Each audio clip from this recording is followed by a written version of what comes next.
Hello students, today we proceed आ chapter 4B।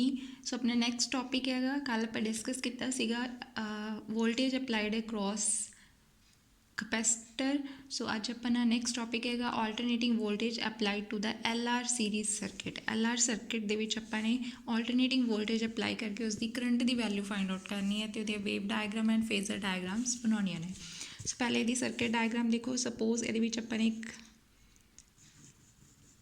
Inductor लिता जिहदी inductance L है, तो एक रजिस्टर लिता जिहदी रजिस्टेंस कितनी हैगी R। आल्टरनेटिंग सोर्स लिता, वेव की फॉर्म क्यों बनाया जाता, क्योंकि पोलैरिटी कॉन्टीन्यूसली चेंज होती है इन केस ऑफ AC। DC के केस आप सिंपली इत्थे बैटरी लैंदे आ। सो ये अपन एक AC सोर्स लिता जिहदा EMF कितना हैगा E। This is AC source और यदि सीरीज़ कॉम्बीनेशन दे विच अपन एक इंडक्टर लगाया of pure inductance L and register of pure resistance R। ठीक है। सो नाउ देखो सीरीज़ के केस दे विच जिहड़ी वोल्टेज है या पोटेंशियल है की हुंदा हैगा, डिफरेंट हुंदा है। सो इसके क्रॉस हो गया VL ते रजिस्टर दे क्रॉस हो गया VR। ठीक है जी। सो नाउ पोटेंशियल डिफरेंस है जिहड़ा अक्रॉस द इंडक्टर वो कितना होएगा, क्योंकि ओम्स लॉ के according V is equals to IR होंदा है, तो ये क्रॉस जो पोटेंशियल का फॉर्मूला की हो गया VL is equals to I into XL। ठीक है। सो नाउ अगर सेम फॉर्मूला आप दे लिए करिए potential across the resistor, but वो रजिस्टर वाला करन तो पहला एक चीज़ इतने समझ लो, यदि जो फेजर डायग्राम है या जो वेव डायग्राम है पहला मैं वो बना रही हाँ। देखो यदि वेव डायग्राम है जी वो किद्दां बनेगी, आ तो होगी अपनी EMF की E लई। ठीक है। नाउ अगर अपन ने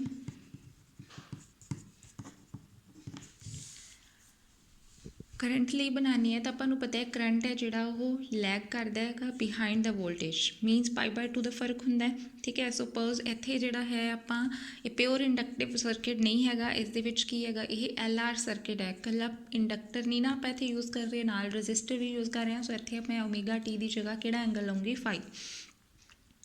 सो दी इदां आ जूगी डायग्राम। ठीक है जी। π/2 का फर्क पै गया, दैट इज़ अ φ दा। ओके।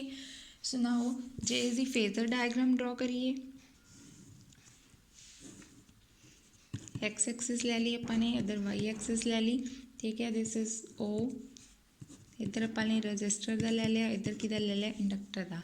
नाउ रजिस्टर के केस दे विच जेकर आप देखिए रजिस्टर के केस दे विच जिहड़ा EMF ऑल्टरनेटिंग EMF ते करंट है जिहड़ा उन्हां दोनों दे विच कोई फेज डिफरेंस नहीं हुंदा। सो आई भी उधर ही लाई करूँगा जिधर की है अपना VR है। ठीक है जी। सो नाउ यदि अगर आप इक्वेशन लिखिए तो की बननी सी VR is equals to IR। This is equation 1, this is equation 2। Now इस दे लिए अपनी इक्वेशन लिखनी है कि वोल्टेज VL है जी करंट को लीड करती है एंगल π/2 के नाल। जो AC फ्लो करता इंडक्टर के विचों तो VL है जो कितने Y एक्सिस वाल ड्रॉ करता। तो जी हम आप इसका करंट देखिए तो जोड़ा यदा EMF तो करंट इस साइड है। ठीक है। तो EMF उस की है π/2 का फर्क होंगे, तो इत्थे इधर आ जाएगा वो, क्योंकि करंट है जोड़ा वो EMF के नालों π/2 एंगल की है घट है। ठीक है जी। सो ये हो गया E। ओके। नाउ उस देखो सिंस वोल्टेज ते करंट दोनों की ने फेस होंगे है, जो रजिस्टर चो AC फ्लो करता है तो VR भी उधर ही होगा जिधर करंट की वैल्यू होगी along the direction of current. So therefore जो VL तो VR का रिजल्टेंट है उन वो कितना रिप्रेजेंट करोगे बाय दिस OD। ज्वाइन कर दो। आ चीज़ कितनी होगी अपनी E। This is VL correspond to this is a VR। Okay. So now इधर रिजल्टेंट द इक्वेशन की लिखोगे OC OD is equals to under the root apply your formula OA the square plus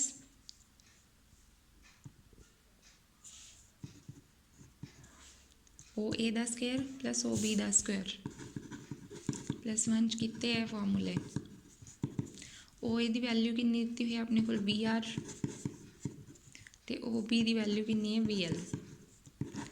put these values from equation number 1 and 2। V R की value कितनी होगी I square R square,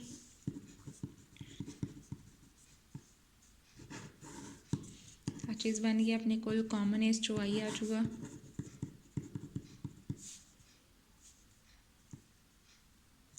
O D कितना सी अपने को ई, ठीक है। सो इतों जेकर current की वैल्यू कड्डो E by under root R square plus X L का स्केयर। नाउ एक्स एल अपने कल पढ़िया सी कि कोल हुंदा है ओमेगा एल दे। सो इत्थे ओमेगा एल पुट कर दो, इक्वेशन बन गई E upon under root R square plus omega square L square.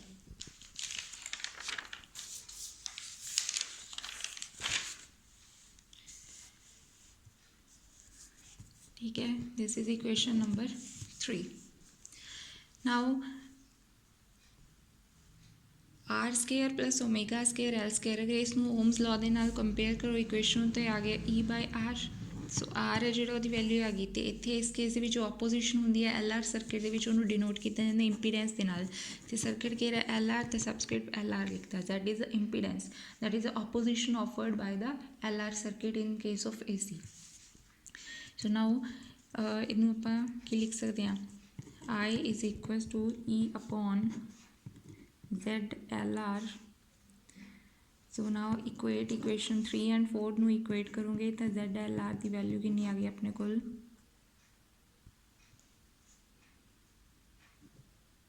R square plus omega square L square. ठीक है जी, अपनी आई हैगी इंपीडेंस की value, effective opposition offered by the LR circuit in case of AC and this is known as impedance. Okay, now phi angle की हैगा, phi angle बन रहा है ई दे नाल विद एक्स एक्सिस। ठीक है, अपने को आ चीज़ है this angle is phi, this is O,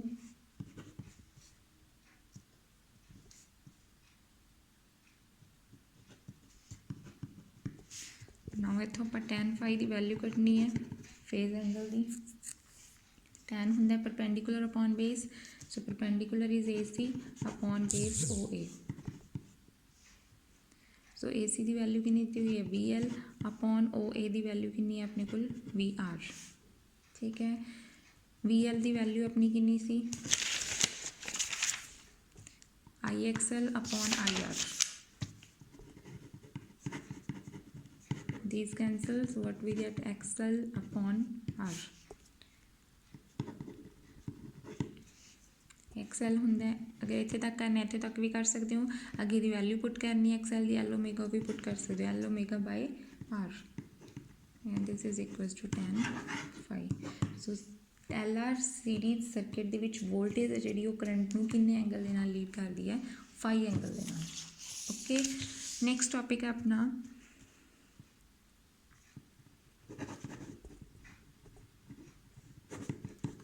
alternating voltage applied to CR series circuit। जिथे हुण आपां ने इंडक्टेंस लीती सी, इंडक्टर लिया सी, उस जगह ते हुण आपां ने कैपेसिटर लेना है। सीरीज सर्किट डायग्राम किवें बनूगी CR मीनस capacitor and register. AC source apply किया, दिस इज RC, तो क्रॉस वोल्टेज पोटेंशियल कितना हो गया VC, इसके क्रॉस कितना हो गया VR। सेम वही थोरेटिकली लिखोगे, suppose alternating source of EMF V लिखता, उन्होंने सीरीज के विच कनैक्ट किया to capacitor of pure capacitance कितनी ली है C एंड रजिस्टर जिहदी प्योर रजिस्टेंस कितनी ली है आपने R। ठीक है, सो ये होगी सर्किट डायग्राम, आई करंट इस फ्लो कर रहा है। ठीक है जी, नाउ आई की है RMS वैल्यू है करंट की जो सर्किट चो फ्लो करती है, तो आपको पता है ओम्स लॉ के अकॉर्डिंग VC की वैल्यू कितनी हो जाएगी I into XC। This is the first equation and across resistor VR is equals to I into R। ठीक है, सो नाउ इजी अगर आप फेज डायग्राम ड्रॉ करिए, ये फेज डायग्राम कितना ड्रॉ होएगी,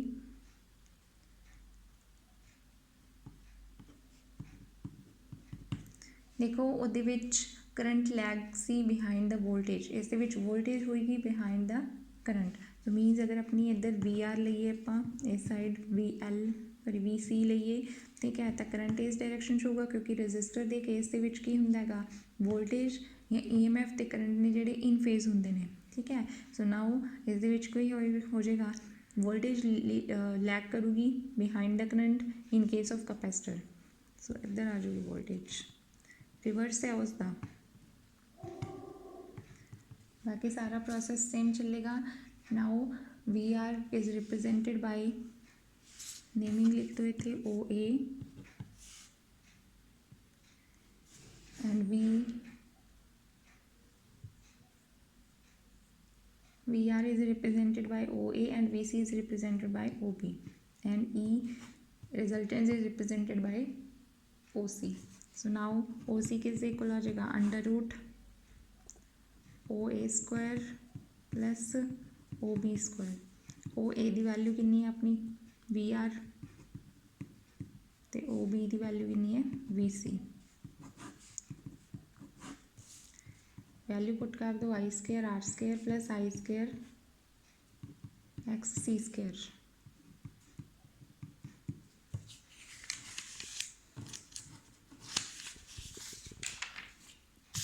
से अपने को बनेगा O C is equals to I common अंदर रह गया R square plus X C square.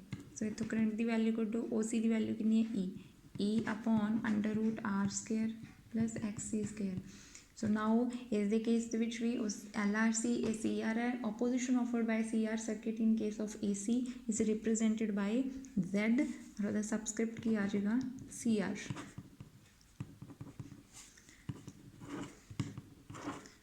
Now compare these two equations 3 and 4. ZCR is equals to under root R square plus XC square.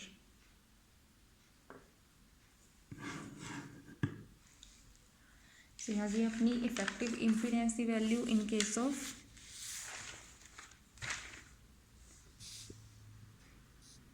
CR series circuit, ठीक है जी। Now X C की value in case of capacitance की होंगी 1/c omega, capacitance into angular velocity omega. So Z C R की value कितनी आ गई under root R square plus 1/c square omega square. Now phase angle कटना है phi, तो टैन फाई की वैल्यू कितनी आएगी from this triangle O A C.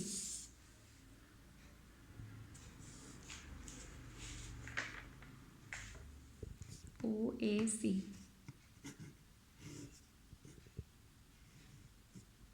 Angle अपना फाई है, O A C, O A is V R and O C is E, this O B is equals to A C, so that is V C. So now tan किहदे कोल हुंदा है perpendicular upon base, that is A C upon O A. Same formula है, A सी की value कितनी है we C upon O A की value V R. So V C किहदे कोल आ गया I into X C upon I into R, I cancel, so tan phi is equals to X C upon R. So जेकर इतों इनू change करके लिखना है एक्स सी की वैल्यू होंगी 1/c ओमेगा, तो सी ओमेगा आर आ गया। सो सीरीज सर्किट दे विच करंट लीड करता है वोल्टेज नू by an angle phi, or we can say that voltage lag behind the current. Next topic we will discuss in next video. Till then you must do these topics.